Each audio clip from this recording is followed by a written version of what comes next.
पाकिस्तान का ट्रेंड है, ये सैंक्शन पाकिस्तान का जो ट्रेंड है ये दूसरे ममालिक नहीं है, दुश्मन ममालिक से जनरेट नहीं किया गया, बल्कि यहीं से हुआ और ये जनवर है। ये कहा कि ज्यादा लोगों के नाम इस तरह अगर हम शामिल करेंगे तो ये पाकिस्तान के अंदर एक फड्डा पड़ जाएगा।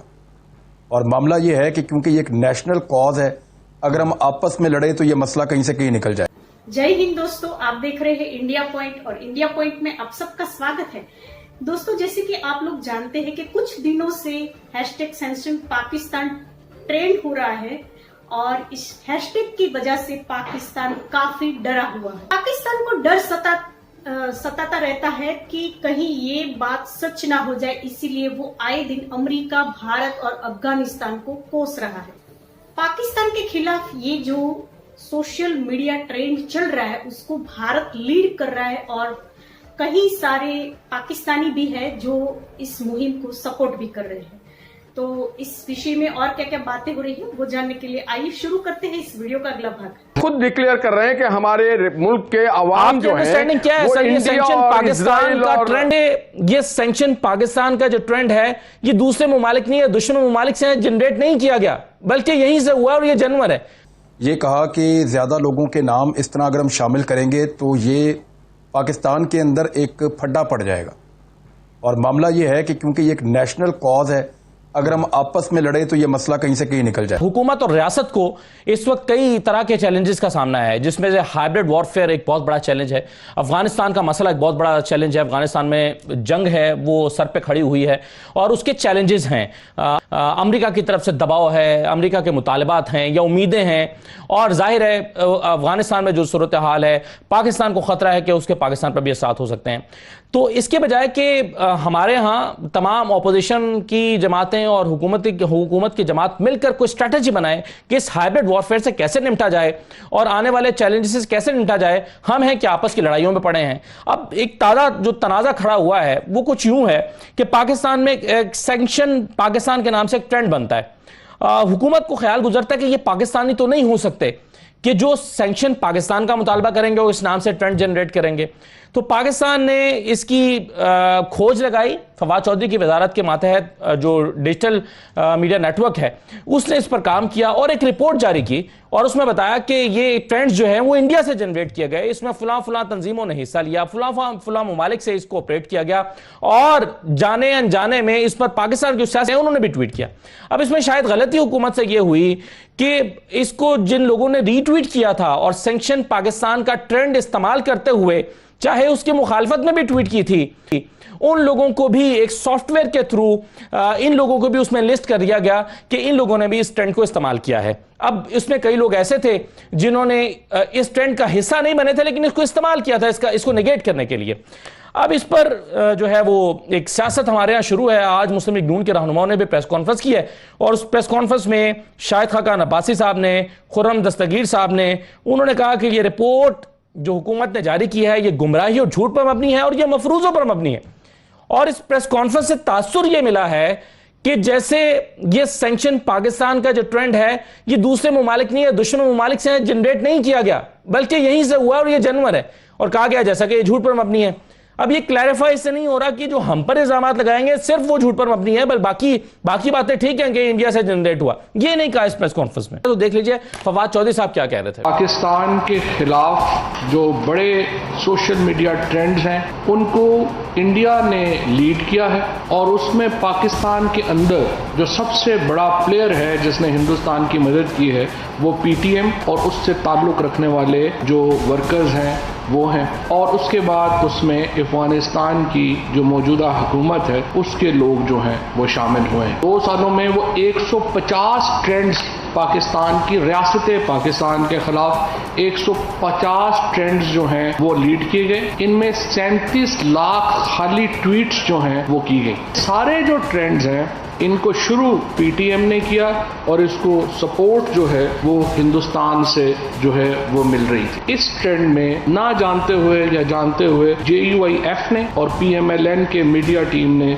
इस ट्रेंड में हिस्सा लिया। इस पर रद्द-ए-अमल देते हुए आज मुस्लिम लीग नून के रहनुमाओं ने जो प्रेस कॉन्फ्रेंस की है उसमें उन्होंने क्या कहा है। मफरूजे की बुनियाद पर 135 सफ़े की रिपोर्ट जिसमें आपने इस मुल्क की सियासी जमातों को, सियासी लीडरों को सहाफ़ियों को इजराइल और हिंदुस्तान के बराबर ला खड़ा किया। अगर ये रिपोर्ट आम तौर पे शाया कर दी जाती तो कम से कम ये पूछा जा सकता था इस इदारे से कि भाई तुमने किसने इख्तियार दिया ये रिपोर्टें बनाने का और ये शाया करने का, और इनका मकसद क्या है। ट्रेंड को इंडिया ने और अफगानिस्तान ने और पीटीएम ने, इन लोगों ने इसको इस्तेमाल नहीं किया, ये मतलब समझा जाए इसको समझा जाए कि ये जो रिपोर्ट इशू हुआ है और जिस आदमी ने इशू किया, पहले ये देखिए है कौन। ये लोटा लीग के सबसे बड़े चैंपियन है, कन्वीनर है जनाब फवाद चौधरी साहब। ये पाकिस्तान को बदनाम करने के लिए, पाकिस्तान की रियासत की साख को खराब करने के लिए इशू किया। इन्होंने पढ़ा तक नहीं, देखा तक नहीं, समझा तक नहीं, और ये आके बैठ गए और बैठ करके इस तरह के, मैंने ये खुद डिक्लेयर कर रहे हैं कि हमारे मुल्क के अवाम जो है क्या है, वो सर, इंडिया और पाकिस्तान का ट्रेंड किसने बनाया? क्या पाकिस्तानियों ने बनाया सेक्शन पाकिस्तान का ट्रेंड? देखें आप, हैशटैग अलग चीज होती है, आप लोगों की राय।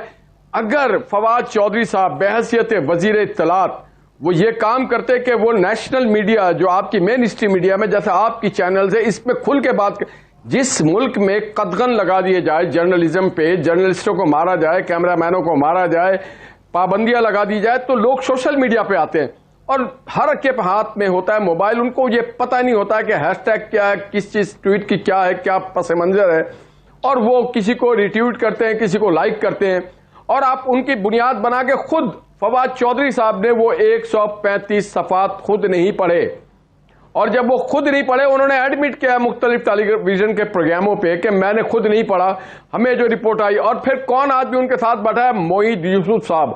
मोईद यूसुफ साहब वो हैं जो 2018 के इलेक्शन को क्वेश्चन कर रहे थे, जिनको अली बे नहीं पता है। हाल हाशमी साहब, मुझे एक बात का जवाब देना, आपके ख्याल में, आपकी अंडरस्टैंडिंग क्या है? ये किसने जनरेट किए हैं? ये ट्रेंड कहां से बना? ये इसकी खामियों और कमजोरियों पर मैं बात करता हूं, मेरे साथ इमरान खान साहब भी हैं और औरिया साहब भी हैं, इसकी कमजोरियों पर मैं बात करता हूं, लेकिन आपकी अंडरस्टैंडिंग क्या है? ये इनिशिएट कहां से हुए हैं ट्रेंड? कौन है इसके पीछे? ये इट इज नॉट इंपॉर्टेंट कि अंडरस्टैंडिंग क्या, इंपॉर्टेंट ये कि आपके दो जिम्मेदारान बैठ करके पाकिस्तान के रियासत को देखिए, पाकिस्तान के रियासत के खिलाफ कोई भी नहीं है। ये मुल्क हमने बनाया था, हमारे बुजुर्गों ने बनाया था सन 47 में वोट देकर के और जानों के नजराना देके। ये फवाद चौधरी जैसे लोटा लीग के लोग आकर के इस तरह की बात करें, हुकूमत के तो खिलाफ लोग हैं, रियासत के खिलाफ कोई भी नहीं है पाकिस्तान में। हुकूमत के खिलाफ होना, बबांगे दहल ये ऐलान करें कि हाँ आप नाहल हैं, नाकाम है, आपकी गवर्नेंस फेल हो चुकी है। अगर इतनी अच्छी गवर्नेंस होती तो इनको पहले पता चल जाता क्या हो रहा है, कब हो रहा है, क्यों हो रहा है, क्यों लोगों को इतना अपने ऑफेंड कर रहे हैं। तो बात यह है, आप इसकी इंपॉर्टेंस क्या देखते हैं? ये पाकिस्तान के खिलाफ हाइब्रिड वॉरफेयर का एक बड़ा इंपॉर्टेंट टूल है जो दुश्मन इस्तेमाल कर रहा है। देखिए, मैं आपको एक बात बताता हूं, ये जो रिपोर्ट जेन्युइन तैयार हुई थी ना, तो उस रिपोर्ट में और भी नाम थे। उस रिपोर्ट में कुछ सहाफियों के नाम भी थे, कुछ मजीद सियासतदानों के नाम भी थे उस रिपोर्ट में, और बाकायदा शवाहिद के साथ थे।